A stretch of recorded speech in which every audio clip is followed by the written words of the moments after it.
Okay, very good morning to all. This is our class number 45 in linear algebra. Okay, so let's start our today's class.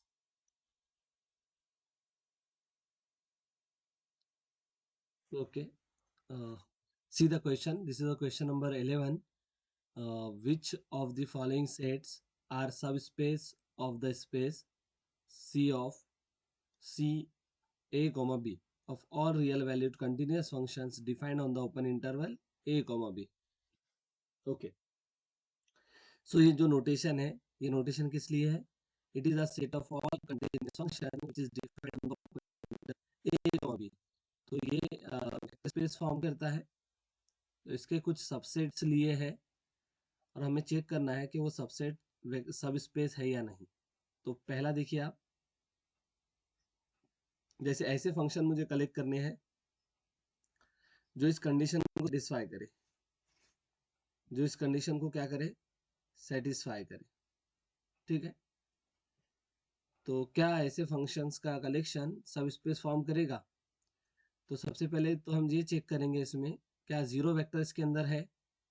So let f of x is equal to zero for all x belongings to open interval a b. Okay, f of x is equal to zero ये ले लिया हमने। क्या ये f of x इस condition को satisfy करेगा? तो जैसे राइट हैंड साइड अगर हम देखें तो राइट हैंड साइड में क्या है, x square into f of x है। यहाँ एफ ऑफ एक्स क्या है, एफ ऑफ एक्स जीरो है। तो ये left hand side right hand side के आगे जीरो आ गई है। ऐसे ही लेफ्ट हैंड साइड हम देखेंगे, लेफ्ट हैंड साइड में क्या है, लेफ्ट हैंड साइड में ओनली एफ ऑफ एक्स है, लेकिन हमारा एफ ऑफ एक्स किसके इक्वल है, जीरो के इक्वल है। तो right hand side and left hand side क्या आ गई है, इक्वल आ गई है। Right hand side and left hand side equal आ गई है, देयरफॉर जीरो फंक्शन इसमें बिलोंग करेगा, जीरो फंक्शन इसमें बिलोंग करेगा।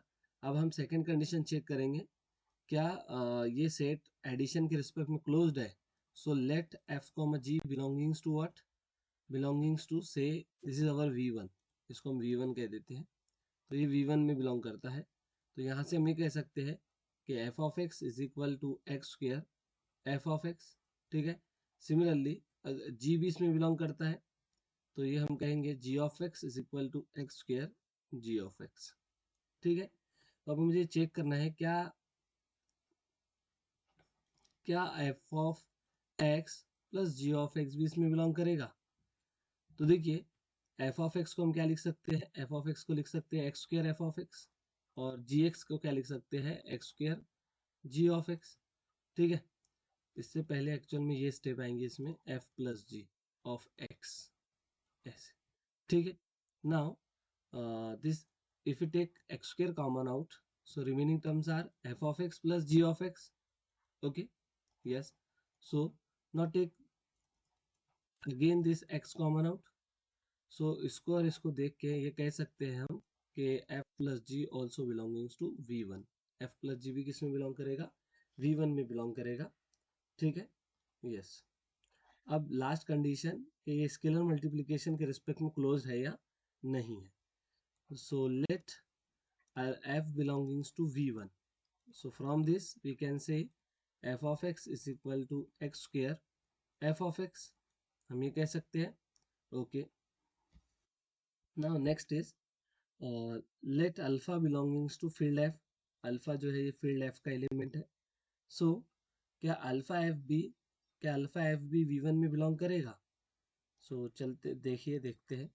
तो alpha F of F, alpha F F of x, so इसको हम ऐसे लिख सकते हैं अल्फा एफ ऑफ एक्स। ठीक है, लेकिन एफ ऑफ एक्स हमारा कैसा है, x square F of x है। हमने यहाँ लिखा alpha then x square F of x.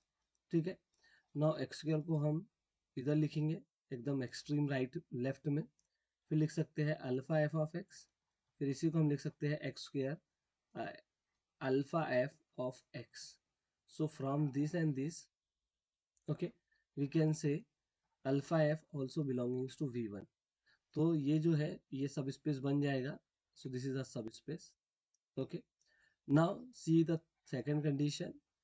Second condition is uh, it is a collection of, suppose this is our V2 set. Okay, so it is a collection of those functions which satisfying this differential equation.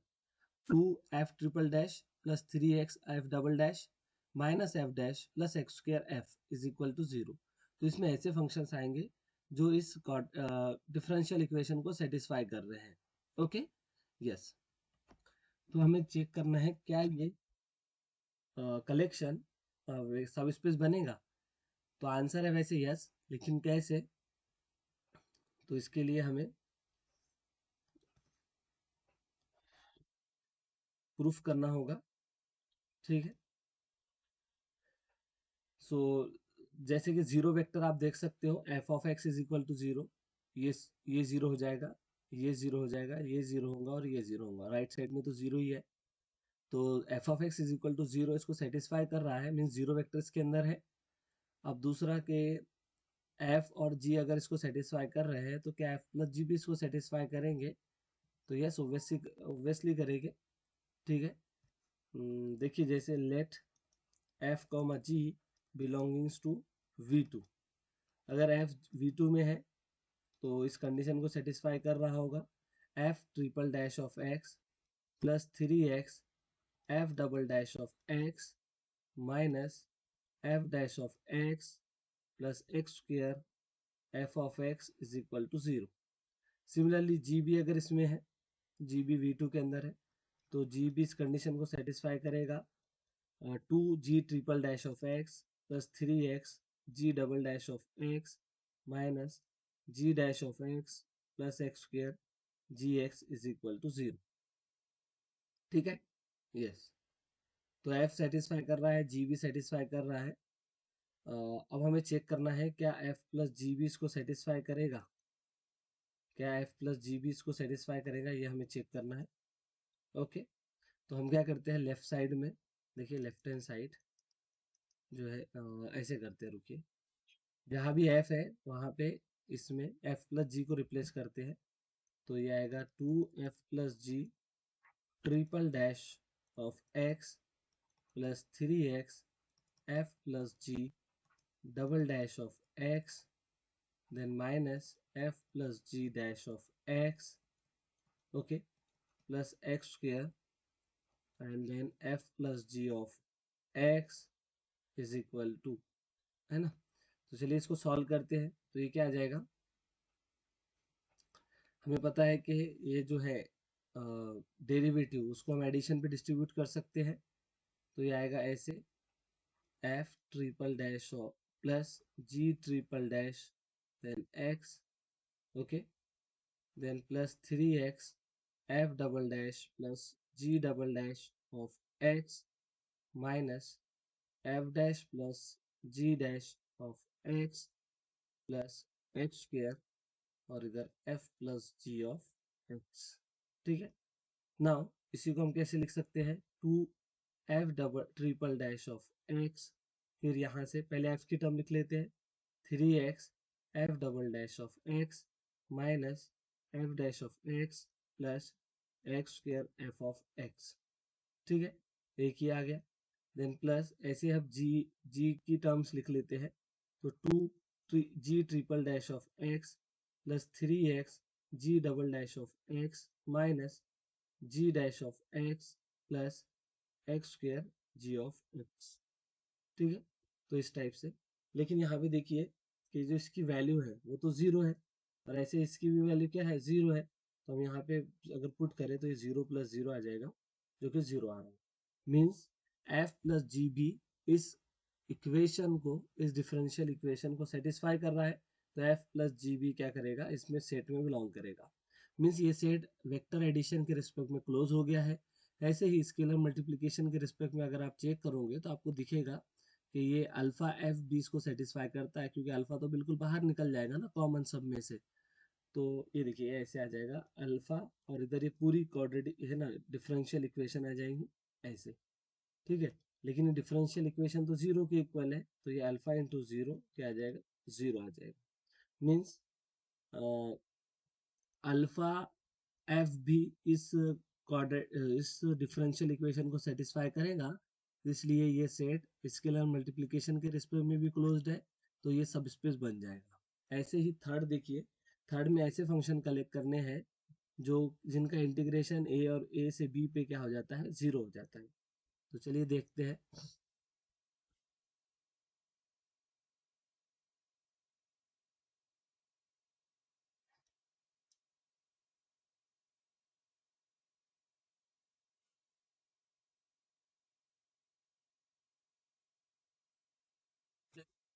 तो let f of x is equal to 0 function. So this implies integration a to b f of x dx is equal to integration a to b. What is f of x? F of x is 0. So integration of 0 is 0. Actually this 0 है ना, integration of 0 क्या आ जाएगा, 0 आ जाएगा. Yes. सो 0 function इस इसको satisfy कर रहा है, इसलिए 0 वेक्टर उस सेट में बिलोंग करेगा ही. इसको हम v3 कह देते हैं. ऐसे ही हम कंसिडर करते हैं कि let f, g belongings to v3. f और g v3 के अंदर है, तो इसका मतलब होगा कि integration a to b f of x dx 0 आ जाएगा. एंड ऐसे ही integration a to b g of x dx क्या आ जाएगा, 0 आ जाएगा. ठीक है. यस. नाउ नाउ अब देखिए हम क्या करेंगे.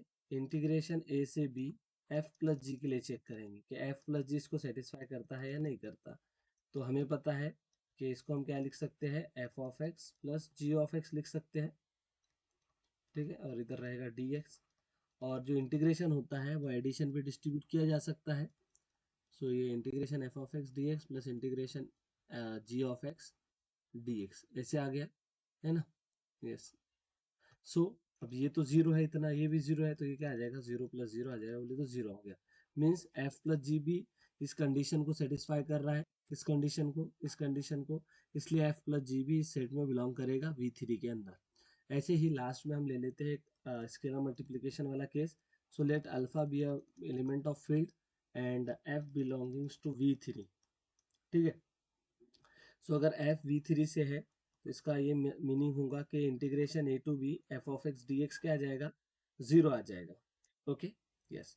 नाउ अब हम अल्फा f के लिए इसको चेक कर लेते हैं, यही चेक कर लेते हैं. चलिए integration a to b alpha f of x. ठीक है.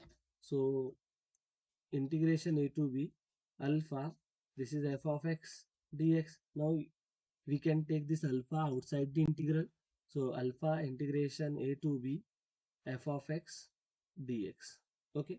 Now this alpha, and what about this integral, what about this integral, this integration is equal to 0 which is given to us. So it is alpha into 0 become 0. Okay.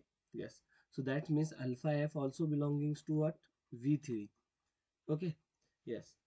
So uh, this set v3 is also closed with respect to scalar multiplication. That's why this is also a subspace. So the correct answer is all of the above. All of the above are the subspace of this vector space. समझा है कि आपको, ये बताइए हमें. दीक्षा, गजानन, खुशी, समझा है.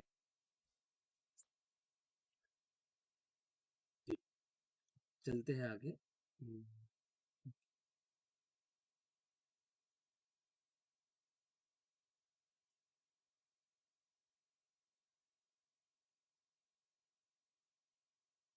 ठीक है.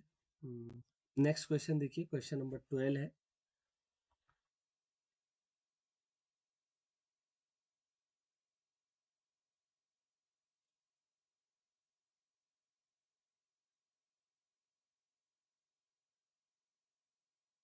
So this is our question.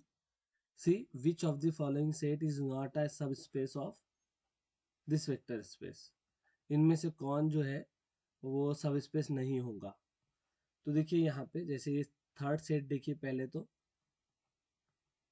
ये कलेक्शन ऑफ क्या है, कलेक्शन ऑफ इवन फंक्शन है. और हमने कल देखा है कि कलेक्शन ऑफ इवन फंक्शंस या फिर कलेक्शन ऑफ ऑड फंक्शन ये हमेशा सब स्पेस होते ही है.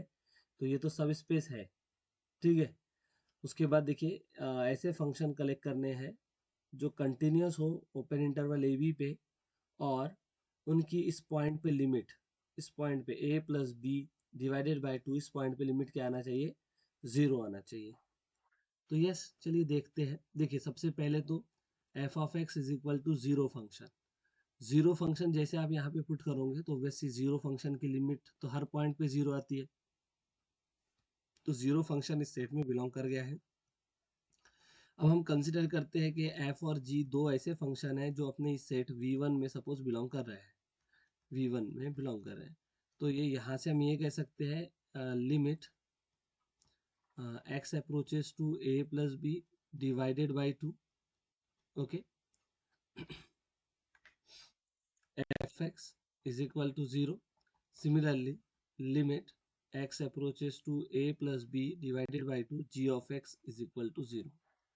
तो क्योंकि f और g दोनों v1 में बिलोंग कर रहे हैं, इसलिए f फंक्शन की इस पॉइंट पे लिमिट 0 आ जाएगी और g फंक्शन की भी इस पॉइंट पे लिमिट क्या आ जाएगी, 0 आ जाएगी, क्योंकि v1 के अंदर बिलोंग कर रहे हैं।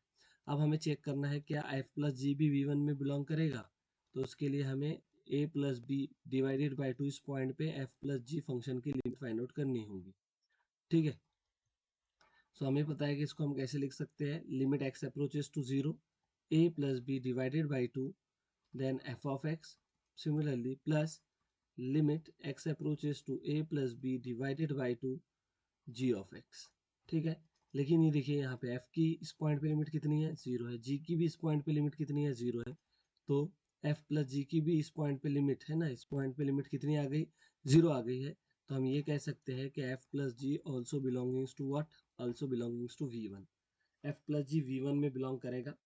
अब हम स्केलर मल्टीप्लिकेशन की बात कर लेते हैं। तो हम सबसे पहले लिमिट फाइंड आउट करेंगे a plus b divided by 2 इस पॉइंट पे अल्फा f की, अल्फा एफ की लिमिट फाइंड आउट करेंगे हम लोग। तो ये आएगा alpha limit x approaches to A plus b divided by 2 और इधर फंक्शन एफ ऑफ एक्स, ठीक है, ऐसे। सो देखिए, लेकिन एफ की इस पॉइंट पे लिमिट तो 0 है, तो ये आएगा अल्फा इंटू 0, और अल्फा इंटू 0 क्या आ जाएगा, 0 आ जाएगा। इसका मतलब कि ये सेट स्केलर मल्टीप्लिकेशन के रिस्पेक्ट में भी क्लोज्ड है और वेक्टर एडिशन के रिस्पेक्ट में भी क्लोज्ड है, ओके, यस। तो इसलिए क्या बन जाएगा, सब स्पेस बन जाएगा। अब इसके बारे में सोचते हैं थोड़ा कि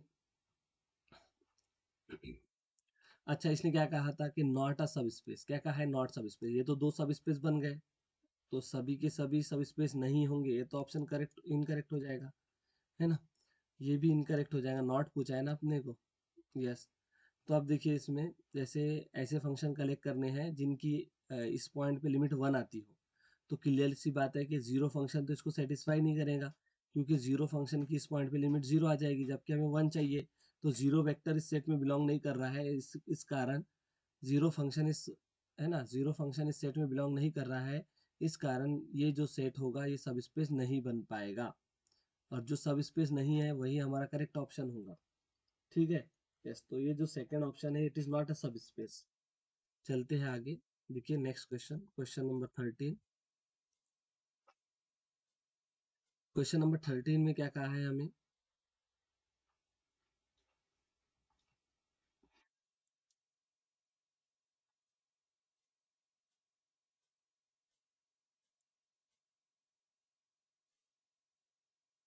क्वेश्चन नंबर 13 में कहा है V be the vector space of 2x2 matrices over are.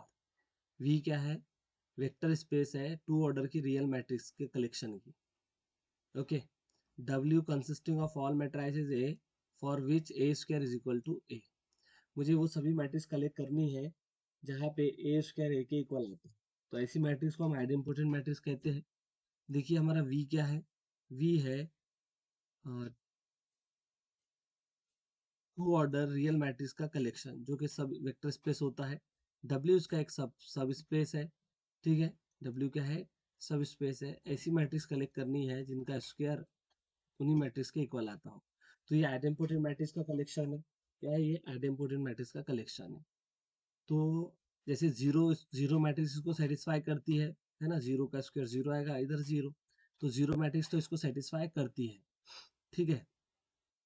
तो जीरो वेक्टर तो इसमें बिलोंग कर जाएगा, लेकिन क्या ये सेट वेक्टर एडिशन और स्केलर मल्टीप्लिकेशन के रिस्पेक्ट में क्लोज्ड है, तो आप देखोगे कि ये सेट वेक्टर एडिशन के रिस्पेक्ट में क्लोज नहीं है, क्योंकि sum of two idempotent matrix need not be idempotent matrix. दो आइडेम्पोटेंट मैट्रिक्स का सम आइडेम्पोटेंट मैट्रिक्स होना कोई ज़रूरी नहीं है। जैसे मान लेते हैं कि let A comma B belongings to W, तो अगर ए डब्ल्यू का एलिमेंट है तो ए आइडेम्पोटेंट होगा, और बी अगर डब्ल्यू का एलिमेंट है तो बी भी आइडेम्पोटेंट होगा। ठीक है, अब हम बात करेंगे इनके सम की। क्या सम इनका आइडेम्पोटेंट होगा? तो हमने ए प्लस बी का स्क्वायर फाइंड आउट किया।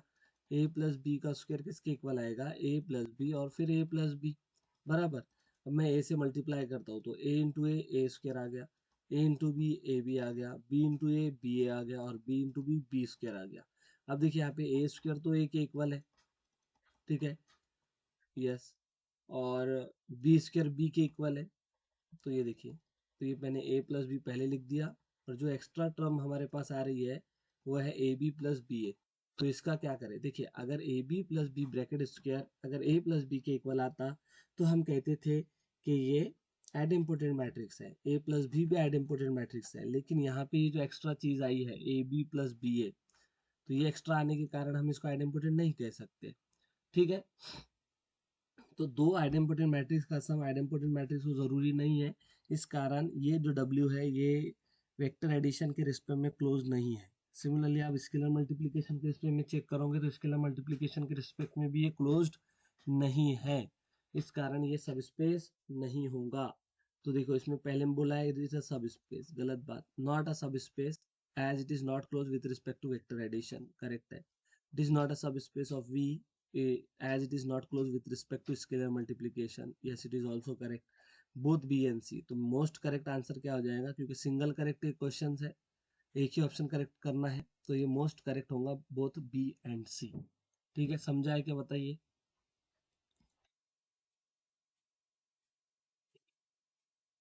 सब। हम्म, अभी देख, क्वेश्चन नंबर 14 देखिए, यहाँ पे नीचे दिख रहा होगा आपको।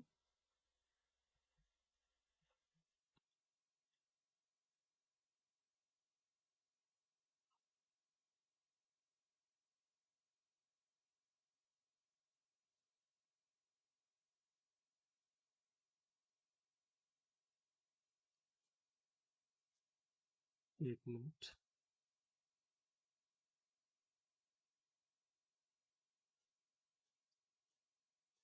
देखिए क्वेश्चन नंबर 14 में क्या बोला है? V be the vector space of all n cross n matrices over R. V क्या है? वेक्टर स्पेस है एन ऑर्डर की रियल मैट्रिक्स का, ठीक है, और W एक सेट है consisting of all matrices which commute with the given matrix M। ठीक है, यस, तो W क्या है? वो सभी मैट्रिक्स का कलेक्शन है जो M मैट्रिक्स के साथ कम्यूट करती है। ठीक है, तो क्या करें फिर आप?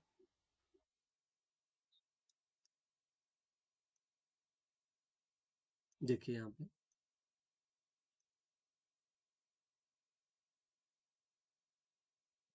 ठीक है, सो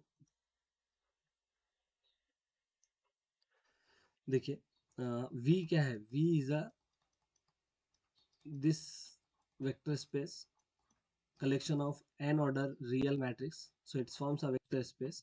और W इसी का एक सबसेट है, लेकिन ये ऐसा सबसेट है जिसमें वो मैट्रिक्स है जो M मैट्रिक्स, कोई M फिक्स मैट्रिक्स है, उसके साथ ही कम्यूट करती है ना? AM is equal to M A. ठीक है, तो मुझे ऐसी मैट्रिक्स कलेक्ट करनी है जो M मैट्रिक्स के साथ कम्यूट करती हो। M कोई फिक्स मैट्रिक्स है यहाँ पर, ओके, यस। तो क्या जीरो मैट्रिक्स एम मैट्रिक्स के साथ कम्यूट करेंगे? यस, जीरो इंटू एम करोगे तो जीरो आ जाएगा, और इधर एम इंटू जीरो करोगे तो जीरो आ जाएगा। ठीक है, तो जीरो मैट्रिक्स जो है वो एम मैट्रिक्स के साथ कम्यूट करती है, तो जीरो तो डब्ल्यू में बिलोंग कर जाएगी, zero belongings to W. Okay, zero तो डब्ल्यू में बिलोंग कर गया।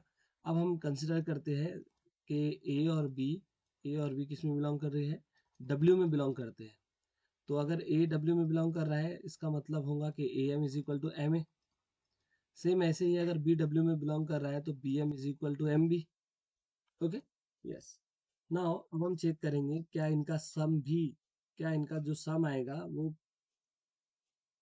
एम के साथ कम्यूट करेगा या नहीं। तो ये लिखा हमने ए प्लस बी और एम। तो अब देखिए, इसको क्या लिख सकते हैं? A M plus B M लिख सकते हैं। लेकिन ए एम क्या है? वो तो एम ए के इक्वल है, बी एम क्या है, ए एम ये एम ए के इक्वल है और बी एम ये एम बी के इक्वल है।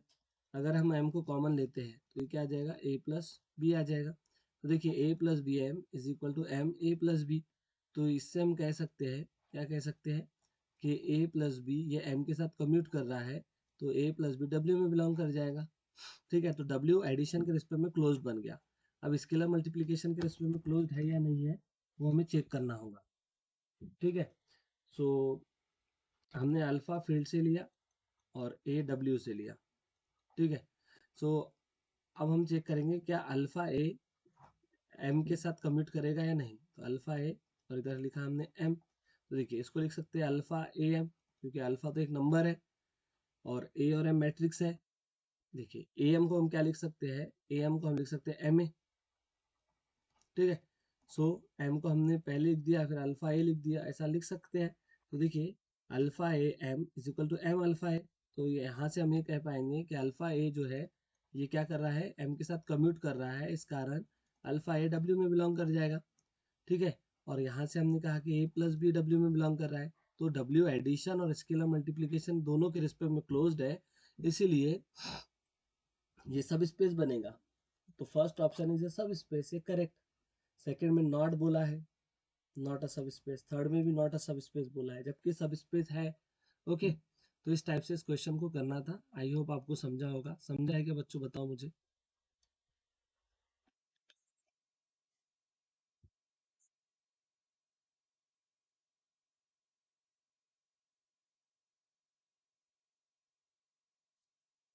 ओके,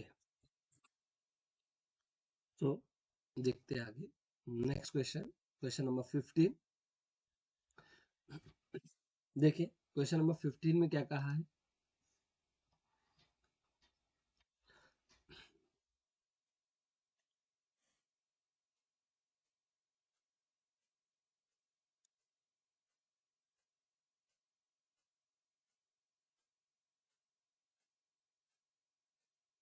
देखिए which of the following is not a vector sub space of the vector space of polynomial with real coefficient.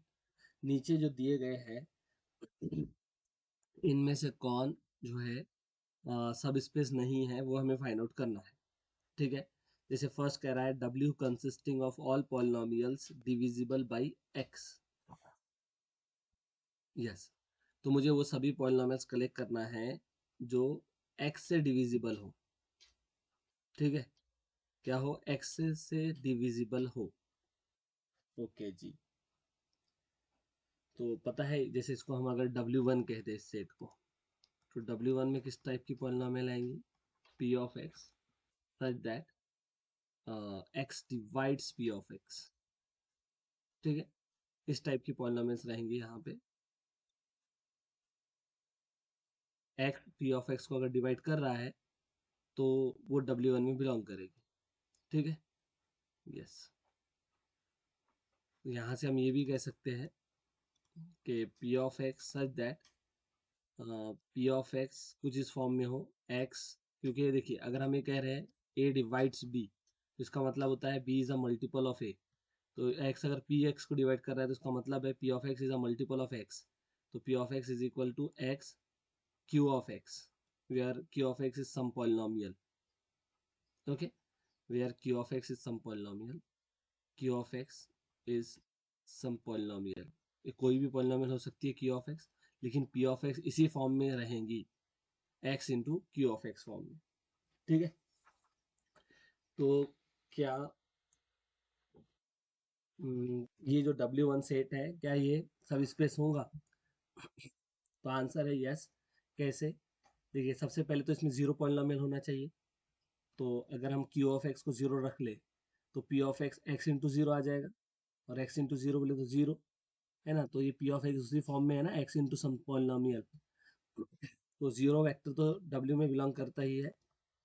ठीक है, अब हमने दो पॉलिनोमियल ली, let p one x p two x belongings to W one. P one और p two दोनों W one में belong करते हैं, तो इसका मतलब है कि पी वन एक्स जो होगा वो कुछ इस फॉर्म में होगा एक्स क्यू वन एक्स, और पी टू एक्स जो होगा वो कुछ ऐसे होगा एक्स क्यू टू एक्स। ठीक है, yes. Now here we discussing about कि P1x प्लस P2x W1 में बिलोंग करेगा या नहीं करेगा। तो देखिए हमने यहाँ लिखा P1x प्लस P2x, लेकिन P1x हमारा क्या है, x Q1x है, और P2x क्या है, x Q2x है। अगर हम x को कॉमन ले तो यहाँ से Q1x प्लस Q2x आ जाएगा।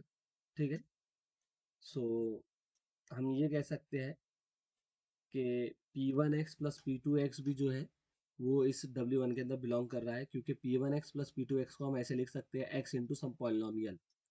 ओके, तो ये जो सेट होगा ये एडिशन, वेक्टर एडिशन के रिस्पेक्ट में क्लोज्ड बन जाएगा।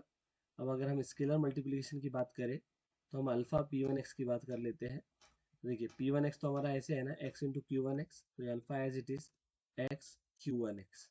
ठीक है, सो x को हमने पहले लिखा, बाद में अल्फा है ना Q1x लिखा। तो देखिए इस पॉलिनोमियल को अल्फा P1 को हम ऐसा लिख पा रहे हैं x into some multiple of x into some polynomial. Okay, तो इसलिए अल्फा P1 भी किस में बिलोंग कर जाएगा, अल्फा P1 भी W1 में बिलोंग कर जाएगा। तो W1 ये वेक्टर एडिशन और स्केलर मल्टीप्लिकेशन दोनों के रिस्पेक्ट में क्लोज्ड है, इसलिए W1 क्या बन जाएगा, सब स्पेस बन जाएगा। ठीक है, यस। तो ये हो गया सब स्पेस, इसलिए नॉट पूछा है अपने को, याद रखना है। दूसरा देखिए, ऐसी पॉलिनोमियल जो 3 पे 0 हो जाती है, 3 पे 0 हो जाती है इसका मतलब, ठीक है, तो P ऑफ एक्स देखिए कुछ ऐसे पॉलिनोमियल रहेंगे, बता देता हूँ मैं आपको। मान लो ये अपना W2 सेट है, W2 सेट है ये, तो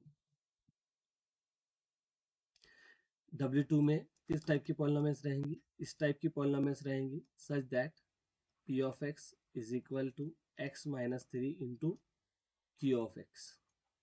मीन्स x माइनस थ्री ये फैक्टर रहेगा ही, क्योंकि जैसे x के प्लेस पे आप 3 पुट करोगे तो 3 माइनस थ्री 0 हो जाएगा, मीन्स राइट साइड 0 हो जाएगी, मीन्स P3 0 आ जाएगा। तो W2 इस टाइप की पॉलिनोमियल्स का कलेक्शन है, x minus three into some polynomial.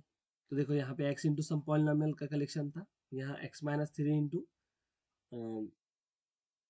सम पॉलिनोमियल। इसी को वैसे कह सकता है कि W2 is a consist of all polynomials divisible by x minus three, ऐसे कह सकता है वो, या फिर ऐसे कहेंगे। ठीक है, यस।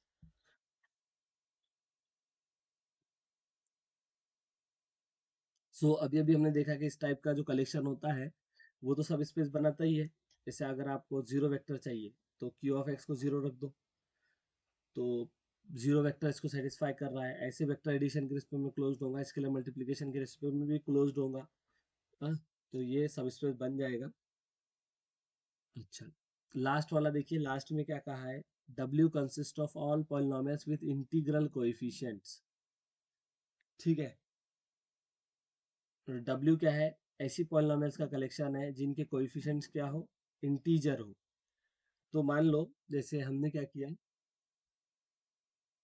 एक पॉलिनोमियल ली ऐसे 1 + x + x²। यहाँ पे देख सकते हो कोई कोएफिशिएंट है 1 1 1 है, तो ये तो इंटीजर है ना कोएफिशिएंट। ठीक है, या 1 2 3 भी अगर करता हूँ तो देखो ये 1 2 3 भी क्या इंटीजर है। अब हम क्या करते हैं कि स्केलर लेके आते हैं, जैसे मान लो हमने 1/2 ले लिया स्केलर फील्ड से। ठीक है, तो अब हम अल्फा P ऑफ एक्स करके देखते हैं, तो अल्फा यहाँ पे क्या है 1/2 है, और P ऑफ एक्स क्या है 1 + 2x + 3x² है। ठीक है, 1/2 से हम मल्टीप्लाई करेंगे तो 1/2 + x + 3/2x²। तो अब देखिए इस पॉलिनोमियल के जो कोएफिशिएंट्स आए हैं वो तो इंटीजर नहीं है ना। यस, इसका मतलब ये सेट स्केलर मल्टीप्लिकेशन के रिस्पेक्ट में क्लोज नहीं है। अगर ये सेट स्केलर मल्टीप्लिकेशन के रिस्पेक्ट में क्लोज नहीं है तो फिर ये सब स्पेस भी नहीं होगा, और इसने नहीं पूछा था तो ये फोर्थ ऑप्शन ही करेक्ट हो जाएगा। ठीक है, तो इसको इस टाइप से करना था। आगे आइए, ये था अपना क्वेश्चन नंबर 15।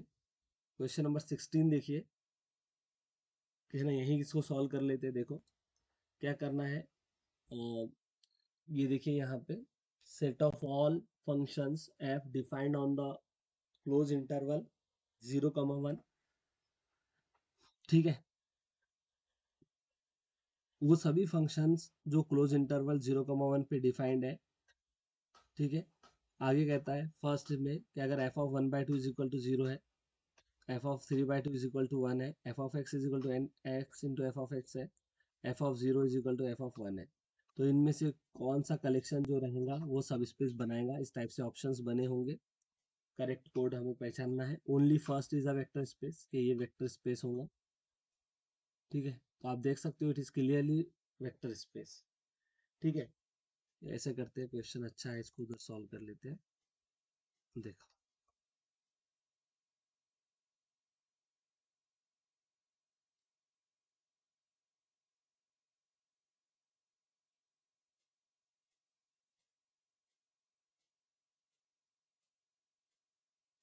ठीक है, तो यहाँ क्या करना है देखिए, जैसे मान लो इससे हमने एक सेट बनाया W1। W1 कैसा सेट होगा, ये उन सभी फंक्शन का कलेक्शन होगा जो डिफाइंड है f map from 0,1 to R suppose.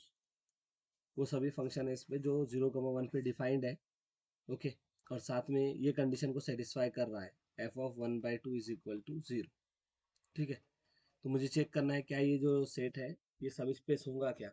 तो देखिए, ऐसे फंक्शन जो 1/2 पे वैल्यू 0 देते हैं, ऐसे फंक्शन का हमें कलेक्शन करना है। तो जीरो जीरो फंक्शन जो रहेगा वो इसको सेटिस्फाई करेगा क्या, यस। जीरो फंक्शन तो हर पॉइंट पे जीरो होता है, तो 1/2 पे भी जीरो होगा, तो zero belongings to W1। Zero किस में बिलोंग कर गया, W1 में। ऐसे ही हम दो फंक्शन लेते हैं F1 और F2। ठीक है, और अब वो किस में बिलोंग कर रहे हैं, W1 में।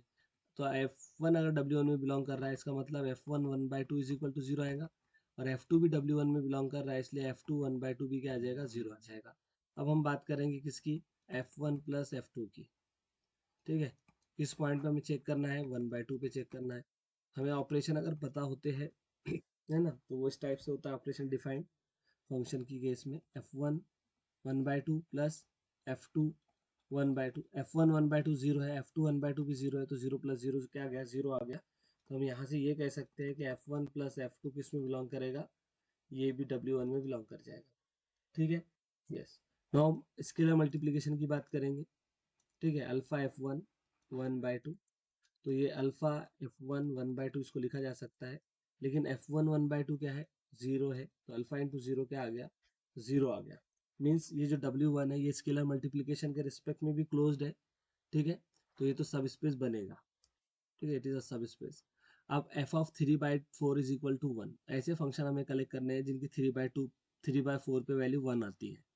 तो देखो, इसको जीरो फंक्शन सेटिस्फाई नहीं करेगा, क्योंकि जीरो फंक्शन जो होगा वो 3/4 इस पे भी जीरो वैल्यू देगा, तो जीरो फंक्शन तो इस कंडीशन को सेटिस्फाई नहीं कर रहा है। इस कारण जीरो फंक्शन इस सेट में बिलोंग नहीं करेगा, और फिर ये सब स्पेस भी नहीं बन पाएगा। ये तो अभी अभी हमने देखा है, इस टाइप की पॉलिनोमियल्स का कलेक्शन जो होता है वो सब स्पेस फॉर्म करता है, तो ये करेक्ट है। कहता है ऐसा फंक्शन जो जिनकी 0 पे और 1 पे वैल्यू क्या होती है, समान होती है, एक जैसी होती हो। ठीक है, तो देखो मैं इसको W4 में सेट बना देता हूँ। W4 ये कैसा सेट है देखिए, ये ऐसा सेट है, फंक्शन का सेट है जो डिफाइंड है इस इंटरवल पे, क्लोज इंटरवल 0,1 पे, और साथ में 0 पे वैल्यू और 1 पे वैल्यू दोनों की कैसी आती है, सेम आती है। ठीक है, तो क्या जीरो फंक्शन इसको सेटिस्फाई करेगा, यस। क्योंकि जीरो फंक्शन क्या होता है, जीरो फंक्शन ऐसा फंक्शन होता है जो हर पॉइंट पे जीरो वैल्यू देता है, तो जीरो पे भी जीरो देगा और 1 पे भी जीरो देगा। ठीक है, इस कारण जीरो फंक्शन तो W4 को सेटिस्फाई कर रहा है, W4 की कंडीशन को, इसलिए zero function belongings to W4। ठीक है, अब हम चेक करेंगे कि स्केलर मल्टीप्लिकेशन और वेक्टर एडिशन के रिस्पेक्ट में क्लोज्ड है या नहीं। Okay, yes. So let F1 या F comma G belongings to W4। So F अगर W4 में है तो इसका मतलब है F of 0 is equal to F of 1। ऐसे ही अगर G W4 में है तो G of 0 is equal to G of 1, ऐसे आ जाएगा, यस। अब हम बात करते हैं किसकी, F प्लस G की। F प्लस G ऑफ 0, तो ये किसके इक्वल आएगा, F of 0 plus G of 0 के इक्वल आएगा। लेकिन F ऑफ 0 क्या है हमारा, F ऑफ 1 है, और G ऑफ 0 क्या है, G ऑफ 1 है। अब इसको हम कैसे लिख सकते हैं, देखिए यहाँ से इसको लिख सकते हैं F plus G, F plus ji of 1, है ना। तो इसको और इसको देख के, इसको देख के, इसको और इसको देख के है ना, हम ये कह सकते हैं कि एफ प्लस जी भी W4 में बिलोंग करता है। यस, क्योंकि ये W4 की कंडीशन को सेटिस्फाई कर रहा है एफ प्लस जी, तो W4 ही वेक्टर एडिशन के रिस्पेक्ट में क्लोज्ड हो जाएगा। अब हम स्केलर मल्टीप्लिकेशन की बात कर लेते हैं, तो alpha F of zero check करते हैं, तो इसको हम लिख सकते हैं अल्फा एफ ऑफ जीरो। ठीक है, यस। फिर यहाँ से what is f of zero, f of zero is equal to f of one from this condition. Okay, so देखिए इसको फिर हम ऐसे लिख सकते हैं अल्फा एफ ऑफ वन। देखिए अल्फा एफ ऑफ जीरो, ये अल्फा एफ ऑफ वन के इक्वल आ रहा है, मीन्स W4 ये क्लोज्ड है स्केलर मल्टीप्लिकेशन के रिस्पेक्ट में भी। Okay, yes. तो W4 भी क्या बन जाएगा, सब स्पेस बन जाएगा, तो इट इज ऑल्सो सब स्पेस। अब इसने क्या पूछा है, करेक्ट कोड। फर्स्ट थर्ड और फोर्थ आर वेक्टर स्पेसेस, तो yes it is correct, first third और फोर्थ वेक्टर स्पेसेस है। ठीक है, समझा है क्या बच्चों, यस हो गए आप लोग। हम्म, ठीक। अब देखिए आगे क्वेश्चन नंबर 16 अभी हमने देखा। अच्छा, फिर ये यहाँ से देखिए आई थिंक ये MCQ स्टार्ट हो गए, एक से ज्यादा ऑप्शन इसमें करेक्ट होंगे।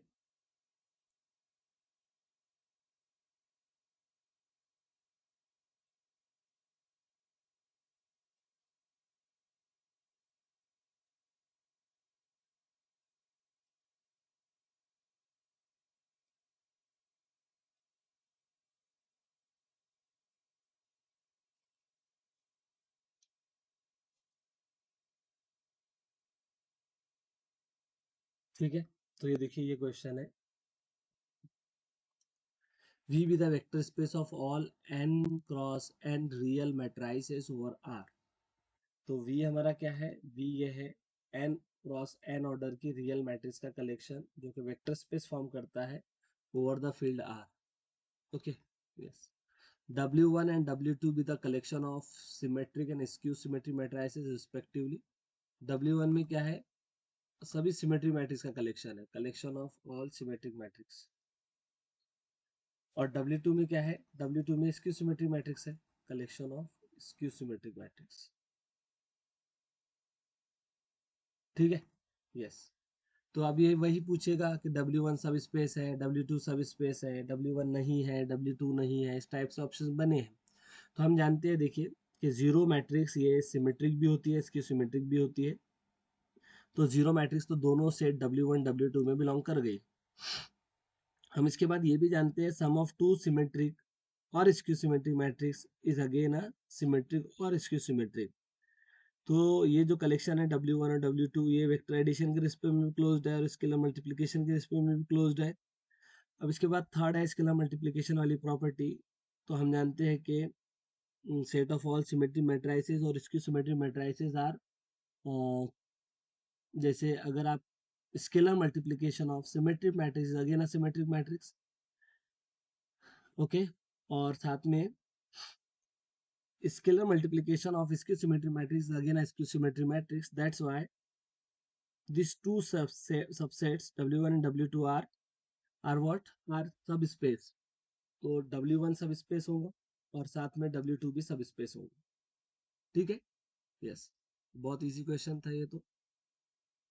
क्वेश्चन नंबर 2 देखिए, हर्मिशियन और स्क्यू हर्मिशियन मैट्रिक्स का कलेक्शन है ओवर सी। ठीक है, यहाँ फील्ड क्या है, फील्ड है set of complex number. Okay, और हमें क्या करना है, बताना है कि इनमें से कौन सब स्पेस होगा और कौन नहीं।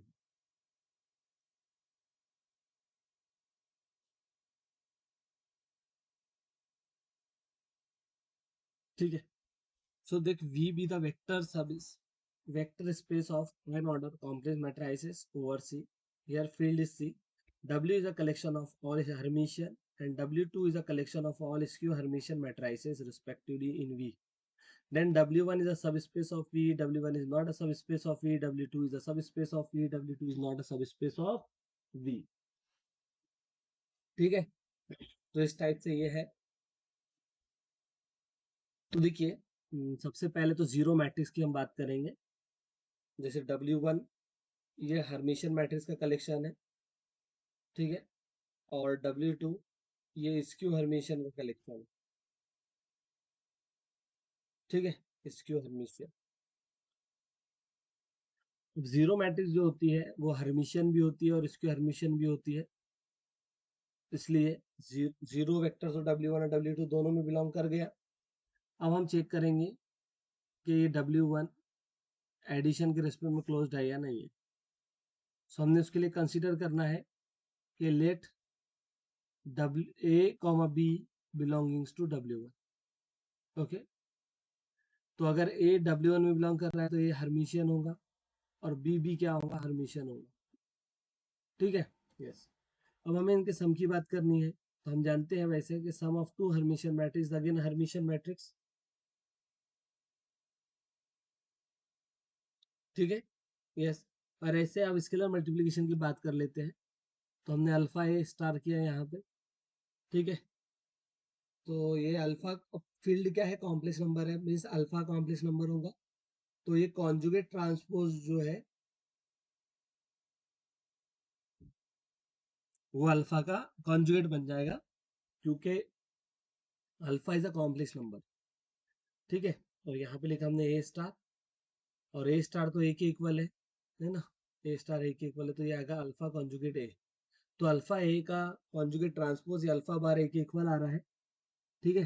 तो हम ये नहीं कह सकते कि अल्फा ए भी जो होगा वो W1 में बिलोंग करेगा, क्योंकि अगर अल्फा ए आता तब हम कहते थे कि scalar multiplication of Hermitian matrix again hermitian matrix, लेकिन अब इसके कारण ये जो कॉन्जुगेट है इसके कारण हम नहीं कह पाएंगे, तो ये W1 जो होगा सब स्पेस नहीं होगा, ठीक है, नॉट अ सब स्पेस, तो ये हमारा करेक्ट है। ऐसे W2 के लिए अगर आप चेक करोगे, W2 क्या है, स्क्यू हर्मिशियन मैट्रिक्स का कलेक्शन है, ओके। सो W2 में जीरो वेक्टर तो बिलोंग कर रहा है, W2 एडिशन के रिस्पेक्ट में भी क्लोज्ड है, लेकिन स्केलर मल्टीप्लिकेशन के रिस्पेक्ट में भी W2 क्लोज नहीं है, क्योंकि यहाँ फील्ड जो है फील्ड ऑफ कॉम्प्लेक्स नंबर होने के कारण प्रॉब्लम आती है, तो W2 भी क्या नहीं होगा, सब स्पेस नहीं होगा, ठीक है। तो इसका फोर्थ, सेकंड और फोर्थ ऑप्शन करेक्ट है, ठीक है। तो इसको ऐसे करना था। आगे देखिए क्वेश्चन नंबर 3, तो इसमें देखिए वही क्वेश्चन है, लेकिन यहाँ आई थिंक फील्ड को चेंज किया है, फील्ड है रियल नंबर की, तो जो स्केलर मल्टीप्लिकेशन की प्रॉब्लम आ रही थी फील्ड के कारण वो अब यहाँ दूर हो जाएंगी, क्योंकि देखिए ये जो हमने ऐसा लिया था अल्फा ए का स्टार हमारा क्या आ गया था, अल्फा कॉन्जुगेट ए आ गया था, जबकि अल्फा ए क्या है, इक्वल आना चाहिए था। लेकिन देखिए अगर फील्ड आपकी रियल नंबर की है तो अल्फा भी रियल नंबर रहेगा, और रियल नंबर का कॉन्जुगेट तो इटसेल्फ वही होता है, तो यहाँ पे देखिए अल्फा ए का स्टार अल्फा ए के इक्वल आ गया है। इसका मतलब है कि यह जो हर्मिशियन मैट्रिक्स का कलेक्शन होगा वो फील्ड ऑफ रियल नंबर पे क्या बन जाएगा, सब स्पेस बन जाएगा, या वेक्टर स्पेस भी कह सकते हो आप, सब स्पेस बन जाएगा, ठीक है। तो W1 यहाँ पे सब स्पेस है, ऐसे ही W2 के लिए होना है, W2 जो है इसकी हर्मिशियन मैट्रिक्स का कलेक्शन है, तो स्केलर मल्टीप्लिकेशन के रिस्पेक्ट में जो प्रॉब्लम आ रही थी वो अब ये फील्ड चेंज करने के कारण प्रॉब्लम दूर हो जाएंगी, ठीक है। तो W2 भी यहाँ क्या हो जाएगा, सब स्पेस हो जाएगा। तो देखिए यहाँ पे क्वेश्चन नंबर 4 में वेक्टर स्पेस क्या है, R2 और R है, क्या है, R2 और R है, this is our we, R2 और R। अब इसमें मुझे पहचानना है ना, यहाँ पे कि कौन जो होगा वो सब स्पेस होगा और कौन नहीं होगा, ठीक है। ऐसे क्वेश्चन नंबर 5 आपको करना है, अभी 1 मिनट में मैं आया, तब तक आप क्वेश्चन नंबर 4 और क्वेश्चन नंबर 5 करेंगे आप लोग। क्वेश्चन नंबर 5 देखिए, ए और बी हमें गिवन है, ठीक है, ए और बी क्या है, गिवन है, और वो वही पूछ रहा है कि ए सब स्पेस होगा, ए नहीं होगा, बी नहीं होगा, ठीक है। तो आपको क्या करना है बताना है, अभी मैं 1 मिनट में आया, अभी आंसर पूछूंगा आपसे।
सो ओके, देखिए अब, है ना। चलिए सबसे पहले तो ओके,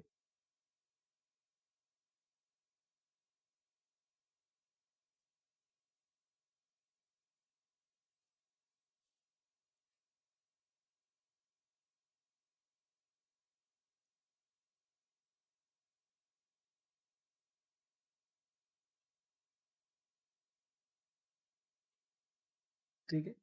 तो देखिए क्वेश्चन एक्चुअल में यहाँ वेक्टर स्पेस क्या है, वेक्टर स्पेस है R2 ओवर। अच्छा बताओ इसका आंसर क्या है वैसे। ए सब स्पेस होगा, बी भी सब स्पेस होगा, सी सब स्पेस होगा, डी सब स्पेस होगा, इनमें से करेक्ट क्या है बताओ। आपने किया ना, दीक्षा गजानन खुशी, किया है आपने। क्या आएगा इसमें, कौन सब स्पेस होगा।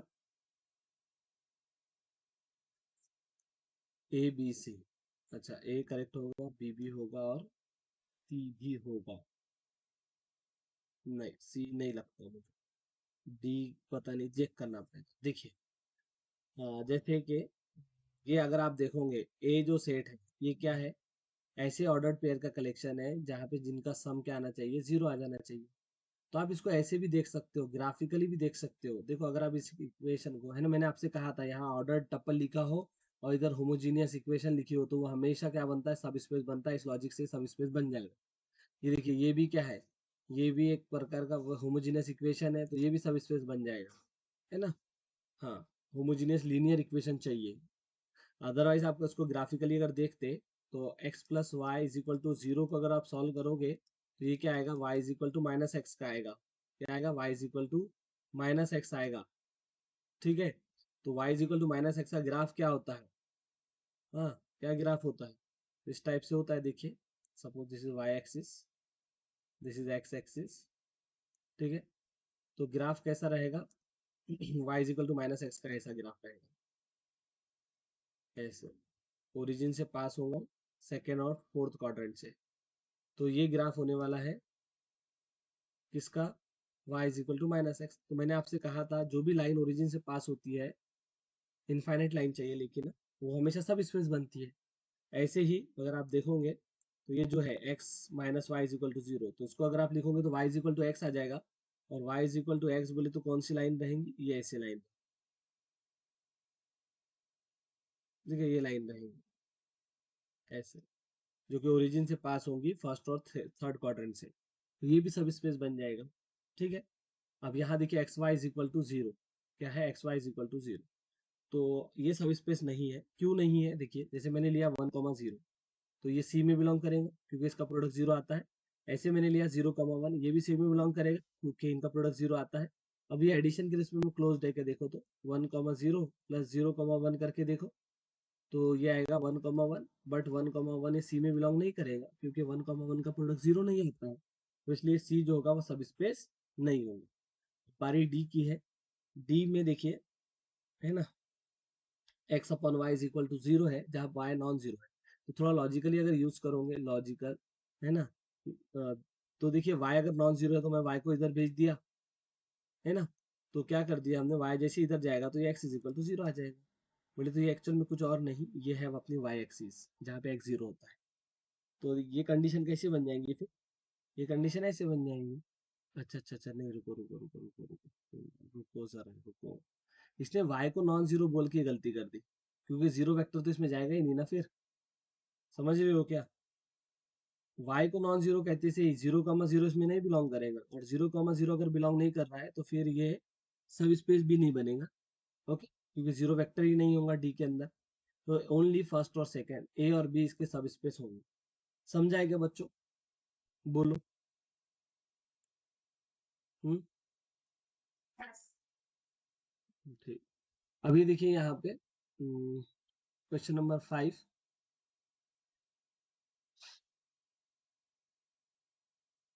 क्वेश्चन नंबर 5 में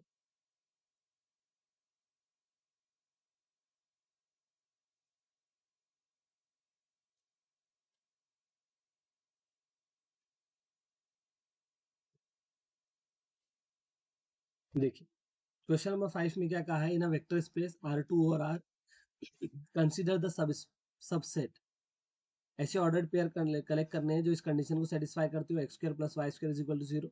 और बी सेट में ऐसे ऑर्डर पेयर कलेक्शन करने हैं जिसमें x square minus y square किसके इक्वल आता हो, 0 के इक्वल आता हो। देन हमें देखना है ए इज अ सब स्पेस, बी इज अ सब space, A is not a सब space, B is not a सब स्पेस, इस टाइप से। ठीक है ये। तो अब ए सेट देखिए यहाँ पे, एक ऐसा सेट है, ऐसे ऑर्डर्ड पेयर का कलेक्शन है कि x square plus y square क्या आ जाए, 0 आ जाए। तो अब सोचो आप ऐसे कौन से रियल नंबर होंगे जिनमें x square plus y square का सम करने पे 0 आ जाता है। तो याद रखना हमेशा, सिर्फ ये सेटिस्फाई करने वाले कौन है, एक्स इज इक्वल टू 0 और वाई इज इक्वल टू 0 ही है, सिर्फ यही है। तो देखिए, तो इसमें ए सेट में क्या आएगा, सिर्फ 0,0 आएगा। तो ये एक्चुअल में सिर्फ जिसमें जीरो एलिमेंट जीरो वेक्टर होता है वो सेट हमेशा सब स्पेस बनता है, जिसको हम ट्रिवियल कहते हैं, ट्रिवियल सब स्पेस। ओके, तो ए तो सब स्पेस है, अब बी की बारी है। तो बी सब स्पेस है या नहीं। सो मुझे लगता है बी, क्या लगता है आपको, बी सब स्पेस होगा या नहीं होगा।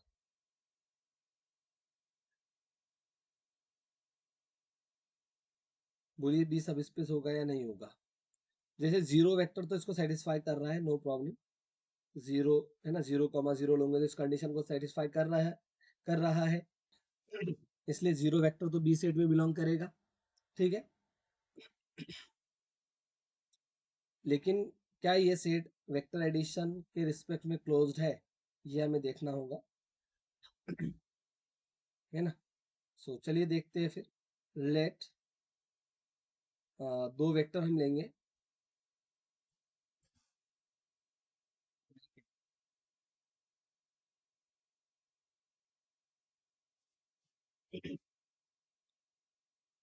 चलिए ऐसा नहीं, ऐसा इसको ऐसे करते हैं हम लोग कि एक लिया हमने पॉइंट 2,-2, 2,-2 ये बी में बिलोंग करेगा, क्योंकि इनके स्क्वायर का डिफरेंस जो आएगा वो 0 आ जाता है। ऐसे ही हमने दूसरा एलिमेंट लिया, सपोज क्या, दूसरा कौन सा एलिमेंट ले,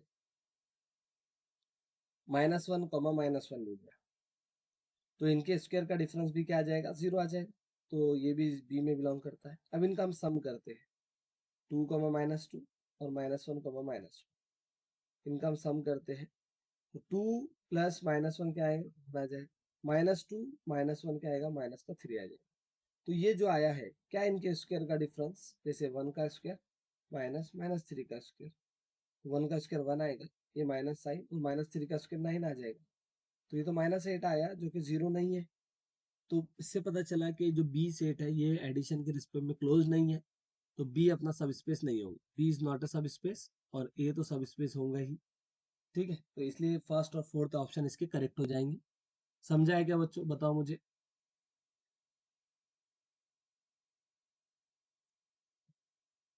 क्वेश्चन नंबर 6 देखिए, क्वेश्चन नंबर 6 में क्या कहा है हमें।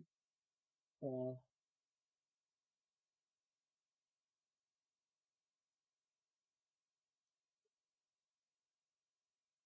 देखिए क्वेश्चन नंबर 6 में कुछ ऐसे गिवन है हमें, V be the vector space, V क्या है, एक वेक्टर स्पेस है of all real valued functions defined on the close interval 0,1। तो वी कुछ ऐसा है देखिए, F such that f is a function, real valued function defined on the close interval 0,1। Okay, तो v इस टाइप का collection है। ये वेक्टर स्पेस फॉर्म करता है W1 W2 W3 with the collection of all continuous function, differentiable function and monotonic function. W1 किसका collection है, W1 continuous function का कलेक्शन है, f such that f map from close interval 0,1 to r and this is a continuous. ये कैसा होना चाहिए, continuous होना चाहिए। W2 का किसका कलेक्शन है, देखिए W2 ऐसे फंक्शन का कलेक्शन है जो डिफरेंशिएबल हो। ओके, डिफरेंशिएबल होना चाहिए। ठीक है, और W3 किस चीज का कलेक्शन है, देखिए W3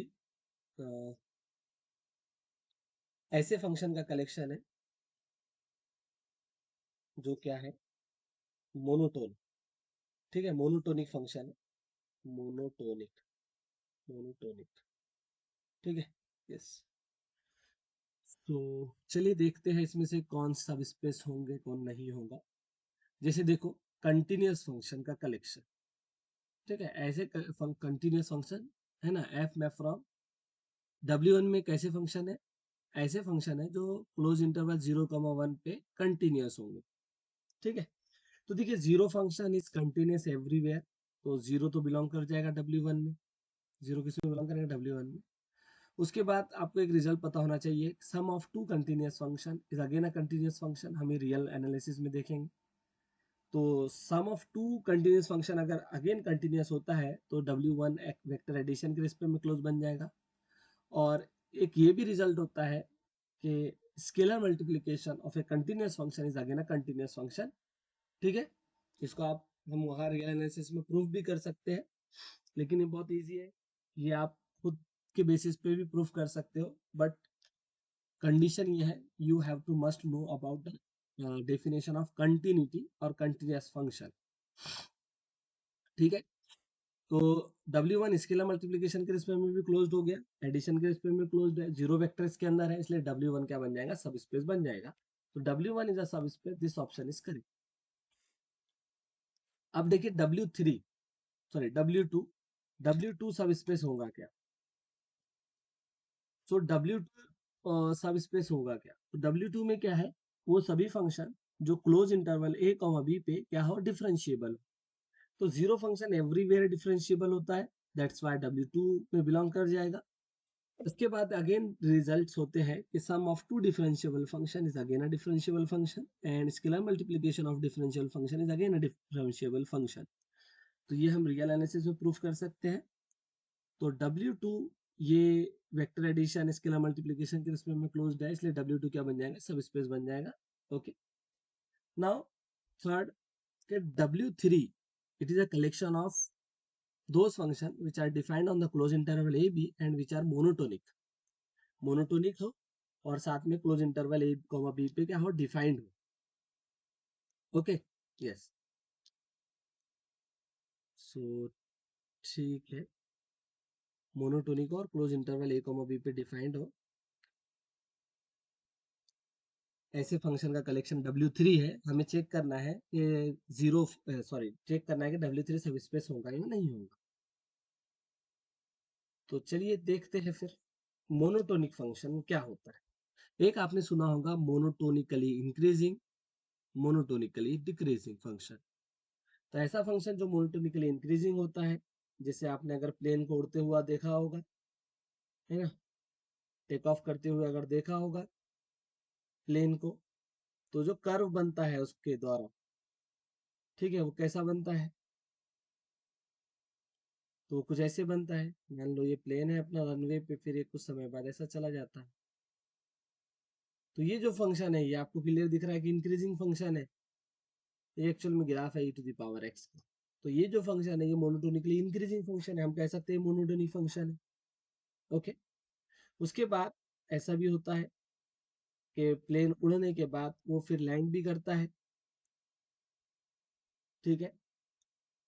तो वो उसका कुछ कंडीशन ऐसे होती है कि आया, है ना, आकाश में से, और फिर धरती पे ऐसे उतर जाएगा, ठीक है। तो ये जो ग्राफ है ना, आप देख सकते हो, ये ग्राफ है e⁻x का। ये रियल एनालिसिस में बहुत अच्छे से हम जानेंगे, बहुत वहां पे डिटेल में देखेंगे इन सबको, ठीक है। तो ये है डिक्रीजिंग फंक्शन का ग्राफ, मोनोटोनिकली डिक्रीजिंग फंक्शन, ठीक है, ओके जी। अब ये monotonically increasing, monotonically decreasing function की डेफिनेशन क्या होती है ना। इसके बाद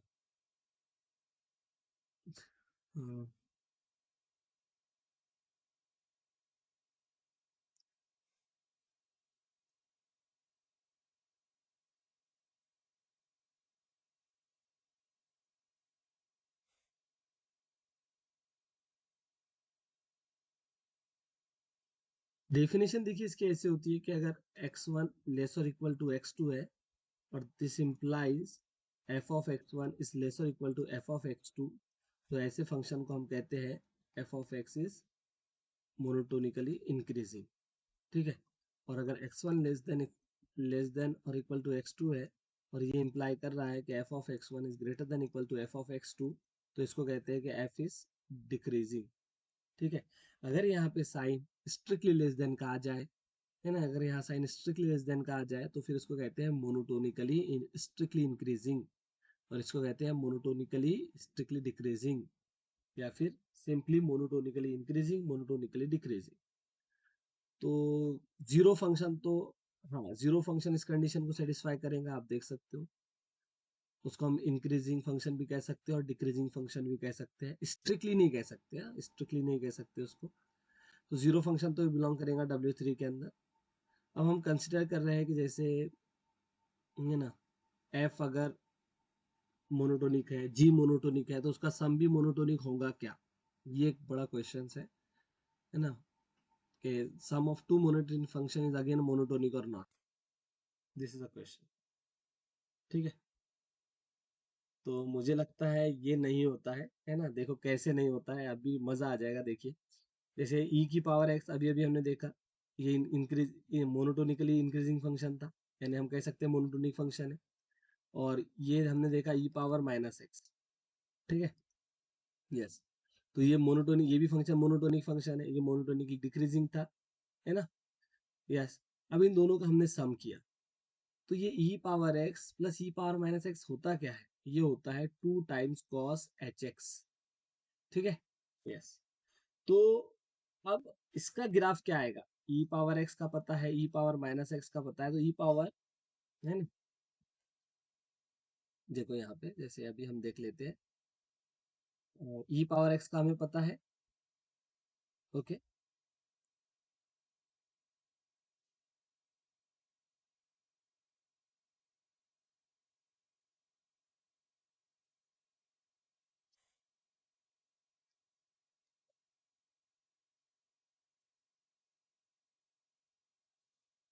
ठीक है, e पावर x का पता है, e पावर माइनस एक्स का हमें पता है। e पावर x,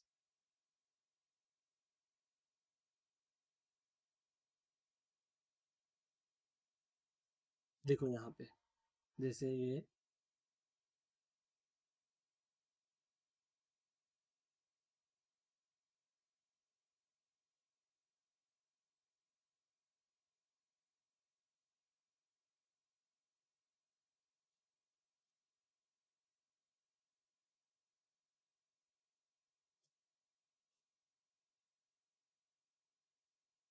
ये देखिए, ये e पावर x का ग्राफ है, इंक्रीजिंग दिख रहा होगा आपको। ऐसे ही हम कर सकते हैं e power minus x. Okay, e power minus x. ठीक है, अभी दोनों का e power x plus e power minus x का ग्राफ ये रहेगा ऐसे। तो देखिए पहले ये डिक्रीज हुआ, फिर इधर क्या हो रहा है, इंक्रीज हो रहा है ना, समझ रहे हैं ना आपको? ये देखिए, पहले डिक्रीज हुआ, बाद में इंक्रीज हो रहा है। तो इससे पता चला कि दो मोनोटोनिक फंक्शन का सम मोनोटोनिक हो जरूरी नहीं होता है। ठीक है, तो इस कारण ये जो W3 होगा, है ना, W3 जो होगा वो सब स्पेस नहीं बन पाएगा, तो इट इज नॉट अ सब स्पेस। ठीक है, तो अब देखिए इसमें जो कंसेप्ट यूज हो गया, वो कंसेप्ट है रियल एनालिसिस का। अगर मैं जो ये क्लिक नहीं करते e power x plus e power minus x, तब तो बहुत प्रॉब्लम हो जाती, है ना। तो इसका फर्स्ट और सेकंड ऑप्शन ही करेक्ट है, थर्ड नहीं है, इसलिए फोर्थ भी नहीं होगा, क्योंकि फोर्थ में ऑल कहा है। Okay, yes, so this is our question number 6। Then 7, देखिए क्वेश्चन नंबर 7 में क्या कहा है, m is m be the vector space of 3 cross 3 real matrices and A is this matrix। A matrix हमें given है। Okay, अच्छा question है ये भी। बच्चों आप लोग होना प्रेजेंट।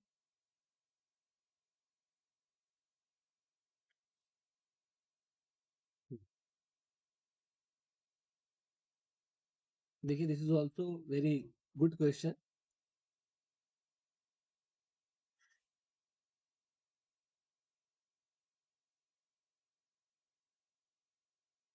जून 2011 से या नेट में पूछा हुआ है क्वेश्चन है।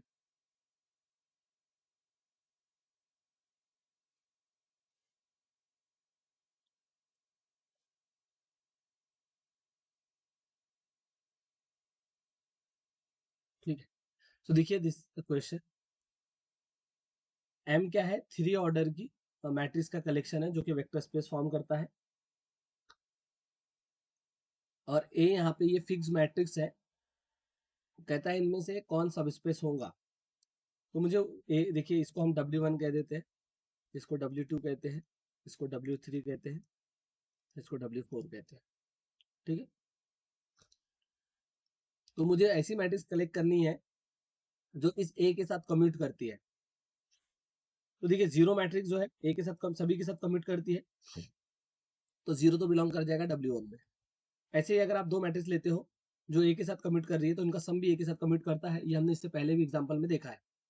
तो ये जो W1 होगा ये वेक्टर एडिशन के रिस्पेक्ट में क्लोज हो जाएगा, और साथ में स्केलर मल्टीप्लिकेशन के रिस्पेक्ट में भी क्लोज होगा। इससे पहले ये एग्जाम्पल हो चुका है, इसलिए हम इसको नहीं देखेंगे। तो W1 इज अ सब स्पेस, W1 तो सब स्पेस है। बारी W2 की है,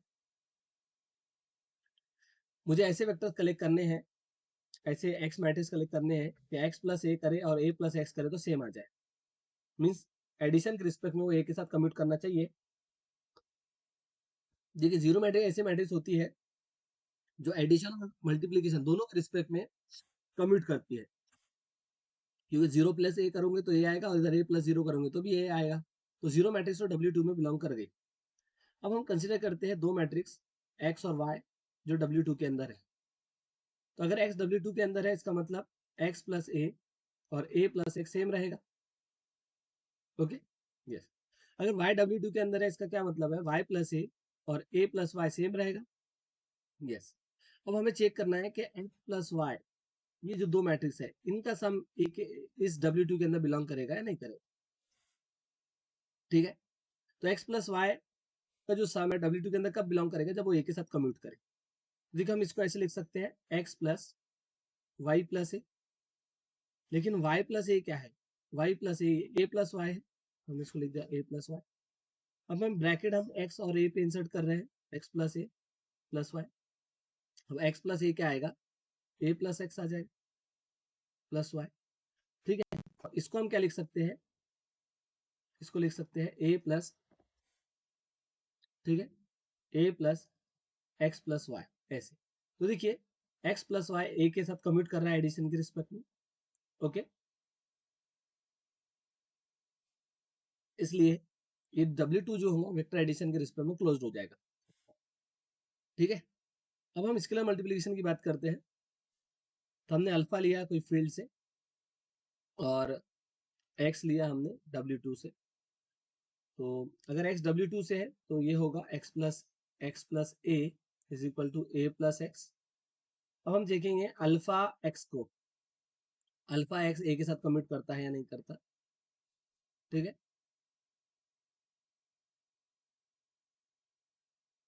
कि अल्फा एक्स भी एक मैट्रिक्स है। ओके, और ए एक मैट्रिक्स है। दो मैट्रिक्स एडिशन के रिस्पेक्ट में कोई भी दो मैट्रिक्स कमिट करती ही है, नो डाउट। तो इसको हम ए प्लस अल्फा एक्स लिख सकते हैं। तो यहाँ से अल्फा एक्स ए के साथ कमिट कर रहा है, तो अल्फा सॉरी W2 जो होगा वो स्केलर मल्टीप्लिकेशन के रिस्पेक्ट में क्लोज हो जाएगा, इसलिए W2 भी सब स्पेस है। अब हमारी है थर्ड की, मुझे ऐसी मैट्रिक्स कलेक्ट करनी है कि AX का ट्रेस क्या आ जाए, जीरो आ जाए। ए मैट्रिक्स अपनी ये मैट्रिक्स, ठीक है, यस।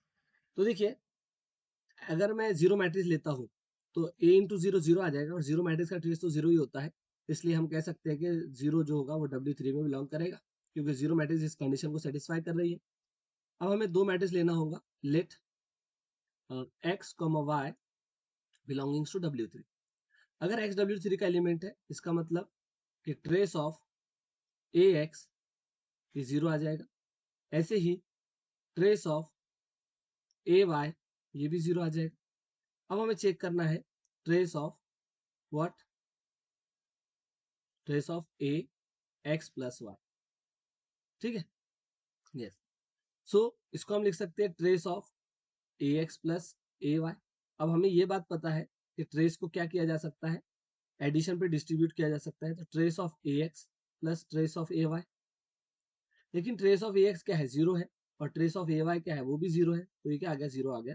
तो यहाँ से हम कह सकते हैं कि एक्स प्लस वाई ये किस में बिलोंग कर जाएगा, W3 के अंदर बिलोंग कर जाएगा, क्योंकि एक्स प्लस वाई इस कंडीशन को सेटिस्फाई कर रहा है। तो W3 वेक्टर एडिशन के रिस्पेक्ट में क्लोज्ड हो गया है। अब स्केलर मल्टीप्लिकेशन की बारी है। हमने कंसिडर किया कि एक्स ये W3 का एलिमेंट है और अल्फा कोई फील्ड का एलिमेंट है, तो हम trace of alpha trace of A alpha x find out करते हैं। तो देखिए अल्फा एक नंबर होने के कारण अल्फा सीधे सीधे बाहर आ जाएगा और ट्रेस किसका फाइंड आउट हो जाएगा, ए एक्स। लेकिन ए एक्स का जो ट्रेस है वो तो जीरो है, तो अल्फा इंटू जीरो ये जीरो आ गया। तो इसका मतलब कि अल्फा एक्स भी जो है W3 में बिलोंग करेगा, और इस कारण W3 एक सब स्पेस बन जाएगा, क्योंकि W3 में जीरो वेक्टर है। W3 वेक्टर एडिशन और स्केलर मल्टीप्लिकेशन दोनों के रिस्पेक्ट में क्लोज्ड है, ठीक है। अब फोर्थ कंडीशन, मुझे ऐसे मैट्रिक्स कलेक्ट करने हैं कि डिटरमिनेंट ऑफ ए एक्स क्या आता हो, जीरो आता, ठीक है। यस, सो देखिए जीरो, अगर मैं एक्स को जीरो मैट्रिक्स लेता हूँ तो ए इंटू जीरो जीरो आ जाएगा, और जीरो मैट्रिक्स का डिटरमिनेंट जीरो ही होता है, तो हम ये बिल्कुल कह सकते हैं कि जीरो मैट्रिक्स जो है वो W4 में बिलोंग करती है, ठीक है। अब बारी है वेक्टर एडिशन की। तो हमने वही कहा कि let x comma y belongings to W4, तो इससे हम ये कह सकते हैं कि determinant of A x zero होगा और डिटर्मिनेंट ऑफ ए वाई भी जीरो होगा, ठीक है। यस, लेकिन अगर हमें x प्लस वाई को चेक करना है तो हमें ये चेक करना होगा कि determinant of A x plus y ये जीरो है नहीं होगा। तो देखिए इसको हम ऐसे लिख सकते हैं, determinant of A x plus A y, बस इसके आगे अब कुछ नहीं किया जा सकता, ठीक है। डिस्ट्रीब्यूट नहीं कर सकते एडिशन के रिस्पेक्ट में, तो अब इसका कोई जीरो होना कोई जरूरी नहीं है, मे नॉट बी जीरो, है ना। यहाँ पे हम लिख सकते हैं this is may not be zero, okay. इसका जीरो होना कोई जरूरी नहीं है, लेकिन हाँ अगर आप डिटर्मिनेंट को डिस्ट्रीब्यूट कर सकते थे तो ये ऐसे बन जाता था, determinant of A x plus determinant of A y, और ए एक्स जीरो है और ए वाई का भी डिटर्मिनेंट जीरो है, तो इनका सम भी क्या आ जाता, जीरो आ जाता। लेकिन ऐसा हम एडिशन पे नहीं कर सकते हैं, आपको पता होगी ये बात, एडिशन पे हम डिटर्मिनेंट को डिस्ट्रीब्यूट नहीं कर सकते हैं, उस कारण हम ये नहीं कह सकते कि इसका डिटर्मिनेंट जीरो ही आएगा, it may not be zero, ठीक है। यस, तो इसलिए जो फोर्थ ऑप्शन है ये रॉन्ग हो जाएगा हमारा, इट मे नॉट बी ए सब स्पेस, ठीक है। yes. तो इसका फर्स्ट सेकंड और थर्ड ऑप्शन करेक्ट होने वाला है। चलते हैं आगे, समझ रहे हैं क्या बच्चों, या सो गए आप लोग, दीक्षा गजरन खुशी, नींद आ रही है, नहीं, अच्छा, ठीक। बाकी जो लोग अपसेंट है उनको भी बोलो जरा, ठीक है। क्वेश्चन नंबर 8 देखिए, है ना, ज्यादा क्वेश्चन नहीं रहे इसमें, देख लेते हैं अपन, इसको कंप्लीट ही कर लेते हैं। देखिए क्वेश्चन नंबर 8 में क्या, बहुत ही अच्छा क्वेश्चन है ये भी।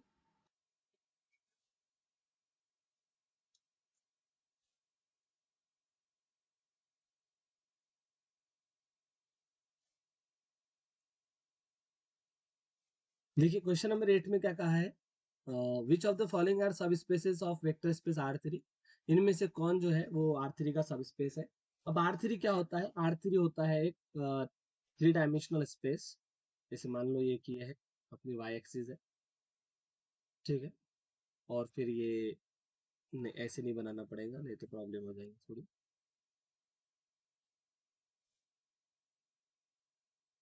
देखिए।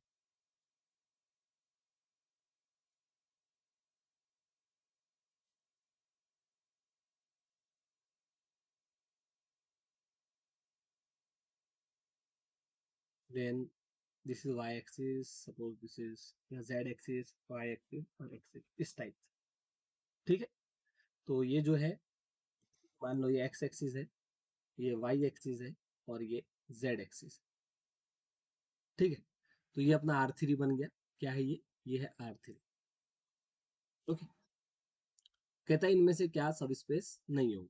तो पहली बात तो देखो ये x plus y is equal to 0, तो मैंने आपसे एक हिंट कहा था आपको कि जब भी होमोजीनियस इक्वेशन लिखी हो यहाँ पे वो हमेशा सब स्पेस होता है, तो ये दोनों सब स्पेस हो जाएंगे। लेकिन अगर इसको ग्राफिकली अगर विजुअलाइज करना चाहते हो तो ये है y is equal to minus x, ये कुछ इस टाइप से ग्राफ रहेंगे, है ना। इसको इतना पॉसिबल तो नहीं है इजीली देखना 3 डायमेंशनल स्पेस में, लेकिन इस टाइप से रहेगा प्लेन के अंदर, एक्स वाई प्लेन के अंदर ग्राफ रहेंगे, जो कि ओरिजिन से लाइन पास हो रही है, तो ऑब्वियस सी बात है ये फिर सब स्पेस बन जाता है। ऐसे y is equal to x है, तो y is equal to x कैसा रहेगा फिर, वो भी एक लाइन ही रहेंगी पासिंग थ्रू द ओरिजिन, है ना।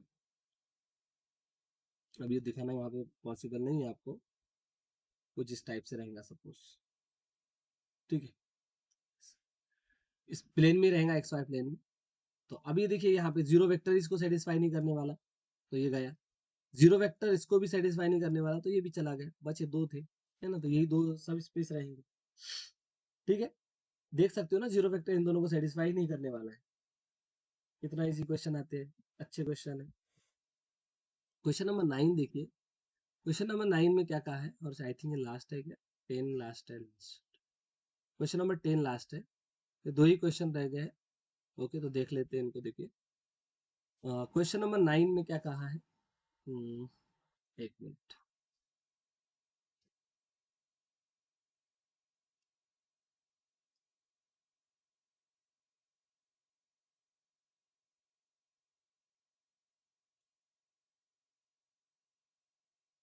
देखिए क्वेश्चन नंबर 9 है, A be a m by n real matrix and B belongs to Rm and B is non-zero।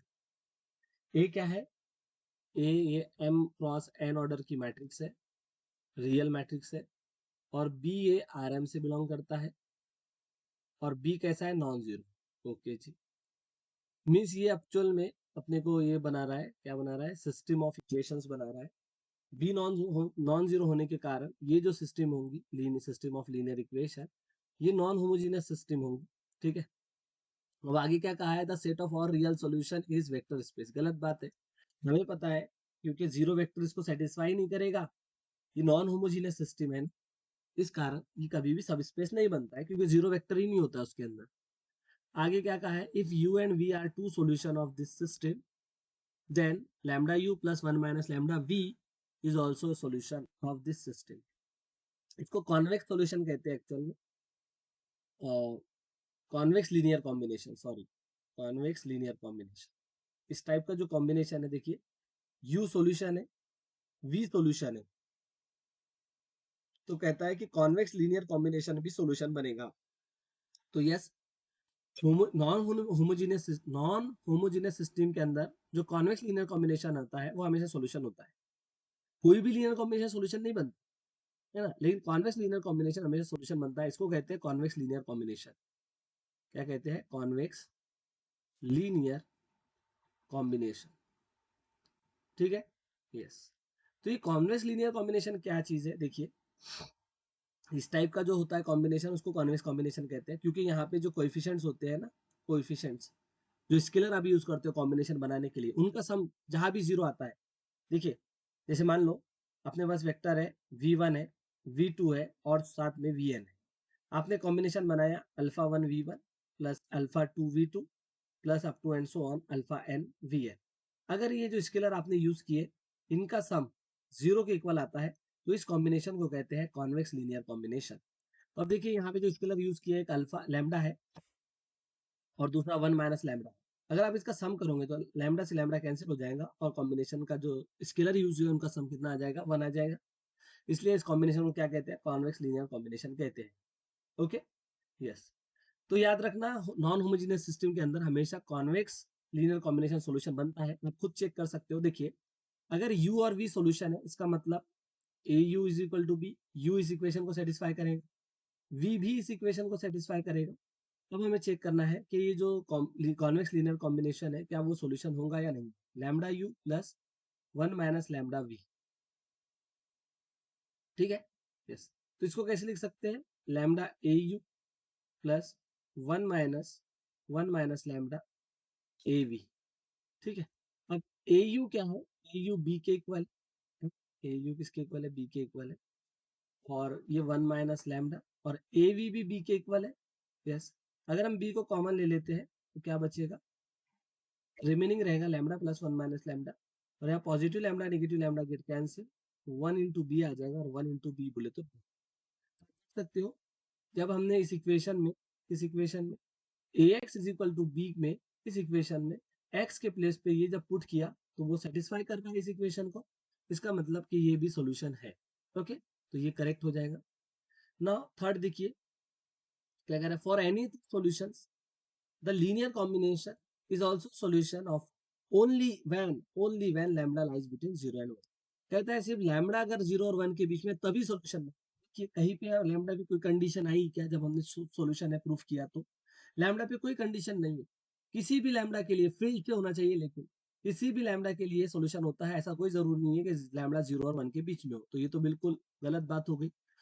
अब आगे क्या कर रहा है फोर्थ में, कि अगर ए की रैंक एन है तो जो नॉन होमोजेनस सिस्टम है इसके पास एटमोस्ट वन सॉल्यूशन होगा। एटमोस्ट वन सॉल्यूशन म्हणजे जास्तीत जास्त एक सॉल्यूशन, बोले तो या तो एक सॉल्यूशन होगा या वो भी नहीं होगा, मीन्स या तो यूनिक सॉल्यूशन होगा। देखिए एटमोस्ट वन सॉल्यूशन में वो कहना चाह रहा है कि या तो यूनिक सॉल्यूशन होगा या फिर नो सॉल्यूशन होगा।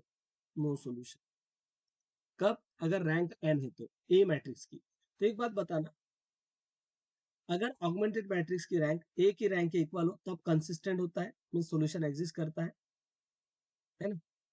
और अगर एक मिनट, और अगर यही रैंक ऑगमेंटेड मैट्रिक्स की रैंक ए के इक्वल ना हो तो सॉल्यूशन एग्जिस्ट नहीं भी कर सकता, मीन नो सॉल्यूशन वाला केस हो जाएगा। अब हमें ये पता है कि अगर ए की रैंक एन हो जाए, देखो यहाँ पे एन बोला भी है, तो इस केस में यूनिक सॉल्यूशन होता है, यूनिक सॉल्यूशन।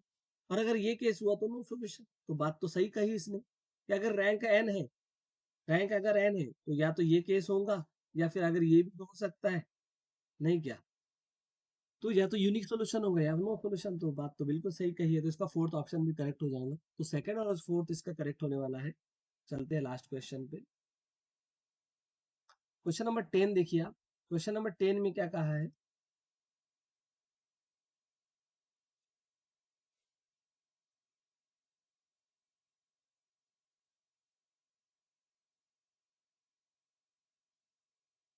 ठीक है।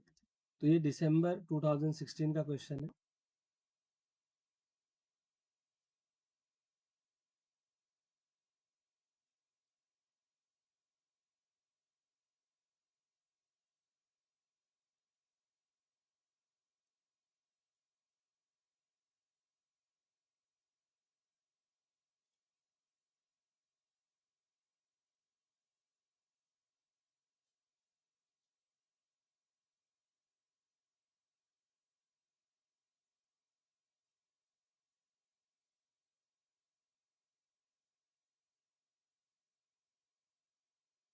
ठीक है, तो देखिए ये क्वेश्चन है, let Mn denote the vector space of all n cross n real matrices.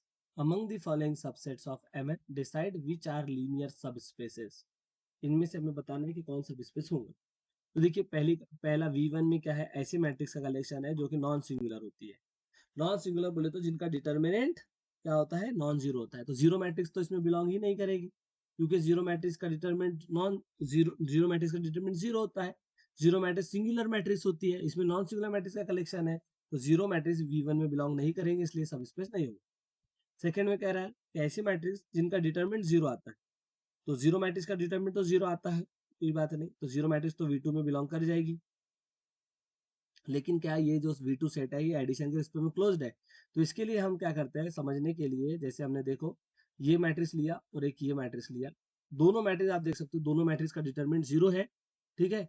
तो ये किस में बिलोंग कर जाएगी, V2 के अंदर। लेकिन क्या इनका जब हम सम करोगे, सम करिए आप, सम हमने किया तो इसका डिटरमिनेंट तो जीरो नहीं आ रहा है, इसका मतलब कि V2 सेट या एडिशन के रिस्पेक्ट में क्लोज नहीं है, तो V2 तो गया। अब आइए थे थर्ड पे, कहता है ट्रेस क्या होना चाहिए, जीरो होना चाहिए। तो जीरो मैट्रिक्स का ट्रेस जीरो होता है, तो जीरो मैट्रिक्स तो V3 में बिलोंग कर जाएगी। अब ऐसे ही हमने कहा कि let A comma B belongings to V3।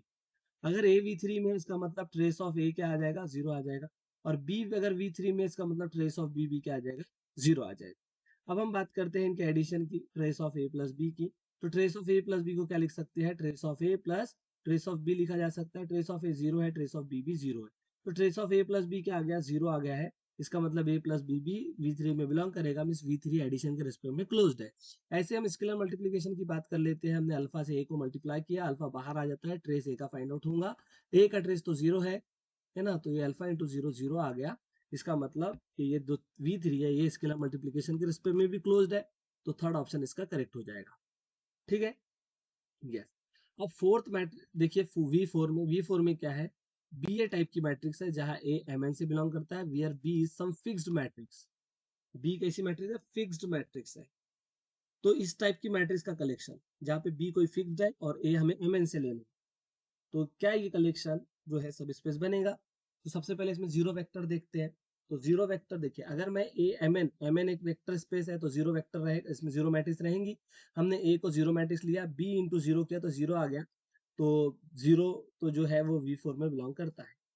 अब क्या, जैसे हमने माना कि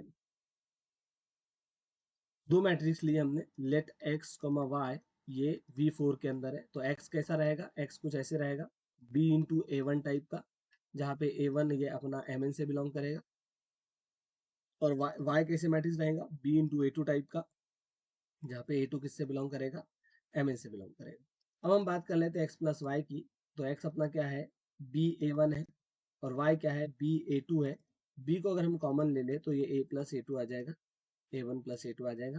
तो देखिए एक्स प्लस वाई किस टाइप की मैट्रिक्स है, B into some matrix. B into some matrix कहाँ पे होती है, V4 के अंदर होती है। तो हम यहाँ से कह सकते हैं कि एक्स प्लस वाई ये ऑल्सो किस में बिलोंग कर रहा है, V4।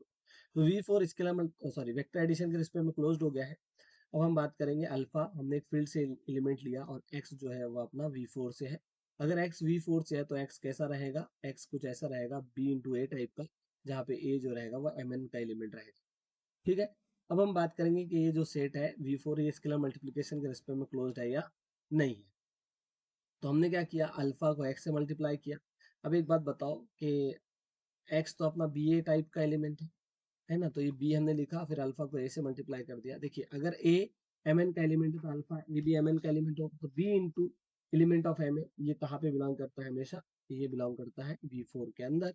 तो ये V4 स्केलर मल्टीप्लिकेशन के रिस्पेक्ट में भी क्लोज्ड है, तो इसका फोर्थ ऑप्शन भी करेक्ट हो जाएगा। तो इसका सेकंड सॉरी थर्ड और फोर्थ ऑप्शन करेक्ट है, फर्स्ट और सेकंड रॉन्ग है।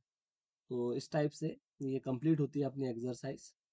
ठीक है, मिलते हैं हम इवनिंग में। ओके,